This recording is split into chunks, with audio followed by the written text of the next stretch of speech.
Hello ladies and gentlemen, welcome to the latest mega review, where we don't just review the movie itself, but everything that went into making the movie what it was. Today we're going to talk about Spider-Man 2, a movie that is showered with praise and admiration from all corners of the internet for being one of the greatest superhero movies of all time. Yeah, not exactly. You done f***ed up now! Hold on.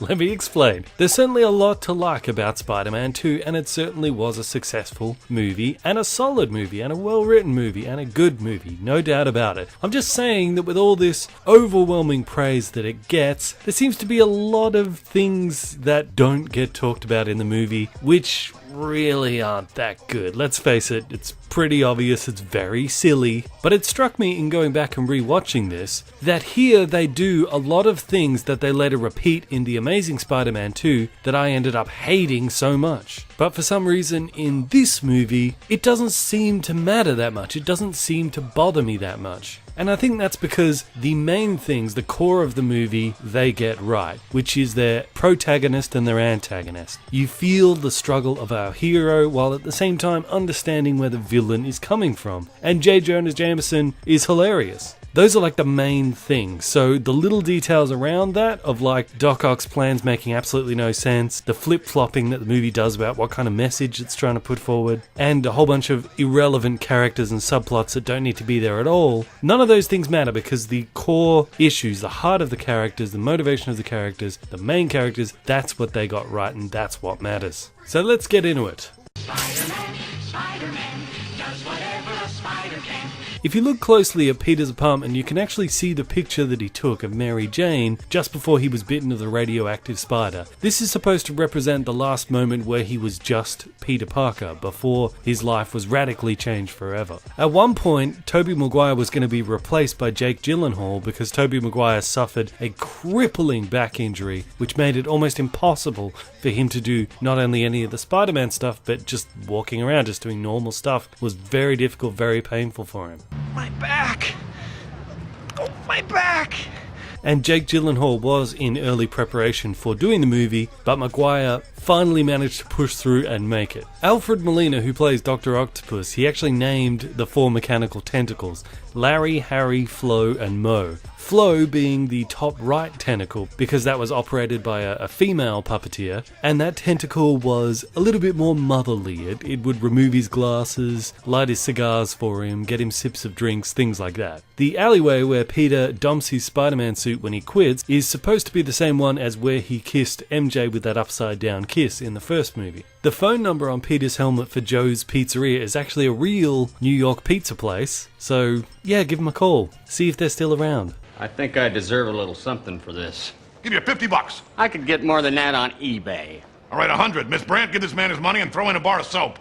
It turns out that 4 Spider-Man costumes were actually stolen from the set of this movie and were eventually recovered after a long investigation. And while they were not sold on eBay, it turns out that being sold as memorabilia, they would have been worth between $25,000 and $50,000 each. So yeah, that guy really got scammed by J. Jonah Jameson. There are 2 other villains from the comics included in this, but they don't become villains in this movie or even in the next one, which is John Jameson, MJ's fiance, who is Man-Wolf in the comics, and Dr. Kirk Connors, who is the Lizard. Both of them are like a Jekyll and Hyde type tragic villains, just like all the other villains in these movies, and they transform against their will into these vicious animal beasts. But of course, these never got used. In one scene where Peter asks Mary if she's still in the village, Kirsten Dunst actually did drop out of having a part in The Village to be in this movie. So it's a bit of an in-joke there. In an early version of the screenplay, Dr. Octopus was going to be a bit younger and become infatuated with Mary Jane, but they scrapped it because they thought we don't need yet another love triangle going on. We already had one in the last movie, sort of comes up again in the next. Don't need it here as well. Probably a good call. But it was also going to include a subplot of Harry putting out a bounty on Spider-Man's head for anyone to collect, which I think they probably should have included. Sam Raimi repeating his choices from the last movie of mirroring a lot of stuff from the original Christopher Reeve Superman does the same thing here. He mirrors Superman 2 with the story, in that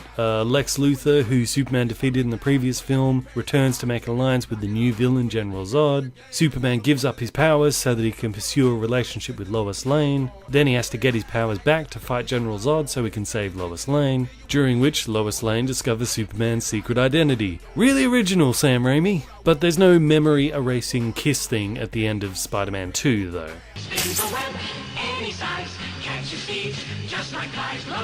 So the plot of Spider-Man 2 revolves mostly around Peter Parker trying to balance out his duty to be Spider-Man with his desire to just live a normal life as Peter Parker. Specifically that he can't be Spider-Man and be with Mary Jane at the same time. It's just not possible. Which, as we know, leads to this back and forth, will they, won't they, which is nauseating to watch. Because didn't he already make the decision in the last movie that he's not going to pursue a relationship with her because it's not safe? But now he's like reading poetry to try to get her back and all this. Come on, man. I mean, I get that they're setting up this issue that in order to be Spider-Man takes sacrifice. He has to sacrifice what he wants to be Spider-Man, which he does eventually do in the movie. But in the end, it turns out that he can have both at the same time. Okay, but then why did you set it up that he needs to make a sacrifice to be Spider-Man if he obviously doesn't? Maybe it's because he has made that sacrifice and now she's making a sacrifice because she knows being with him, he's not going to be able to be around all the time, he's going to be slinging off all the time. So she's making the sacrifice for them to be together here? Okay, but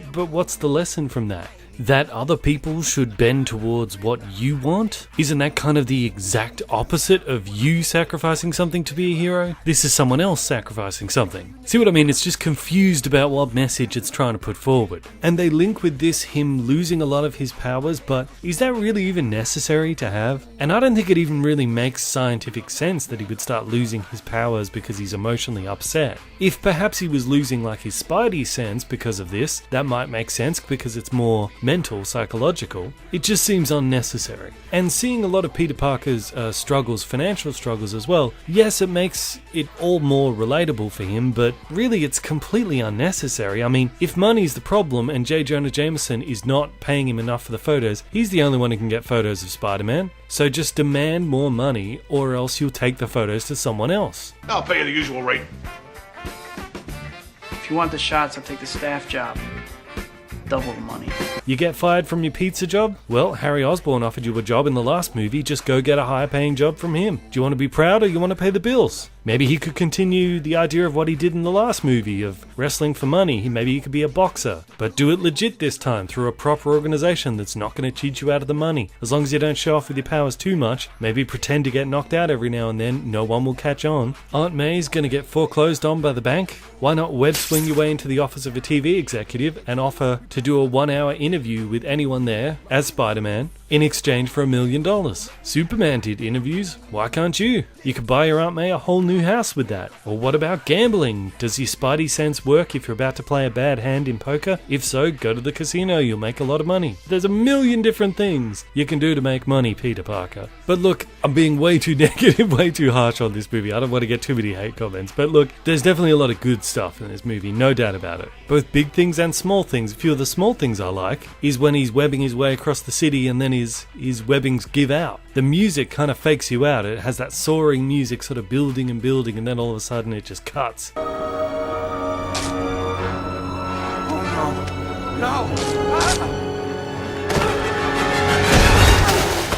The moment where he's like talking to Uncle Ben's ghost or whatever and he says he doesn't want to be Spider-Man anymore. Heartbreaking moment. The train chase is truly amazing, absolutely no doubt about it. And I like that whole New York, yeah, we rally behind Spider-Man kind of thing that they do. Dr. Octopus, played wonderfully by Alfred Molina, and you do sympathise with his character, even though they kind of took the Lizard's backstory and gave it to Dr. Octopus. Maybe that's why they didn't do the Lizard in the next movie. But still, it works. And looking into the way they actually built the mechanical arms for him and the way they puppet them, very impressive stuff. But this is also where another problem that is a common occurrence in these Sam Raimi Spider-Man movies comes in, which is this is yet another villain with a split personality. Do we really need another one? And you know, I'm not sure that it even makes sense. if his mind snaps after the experiment goes wrong and his wife is killed, then wouldn't he want to kill the people who he blamed for his wife's death? Namely Spider-Man and Harry Osborn? I mean, they set up his wife and the relationship with his wife, but after she does, it doesn't really affect him that much later on. He only has one scene grieving her, and then he's like, well, gotta get back to work building my son thingy. Does he love that more than he loves his old wife, or is it the tentacles? And if it is the tentacles, and the tentacles are controlling him and they want to build this thing because that's their purpose, then at the end, shouldn't Spider-Man bring up his dead wife as a way to reconnect with his humanity again, to sort of bring him back and to sort of have him regain control of himself again? That would pay off having the wife story in there. But instead, Spider-Man appeals to his virtues as a scientist, which is kind of what got him into this whole problem in the first place. Be like, hey, Dr. Octopus, you're a great scientist. And he's like, yeah, that's why I'm building the thing again.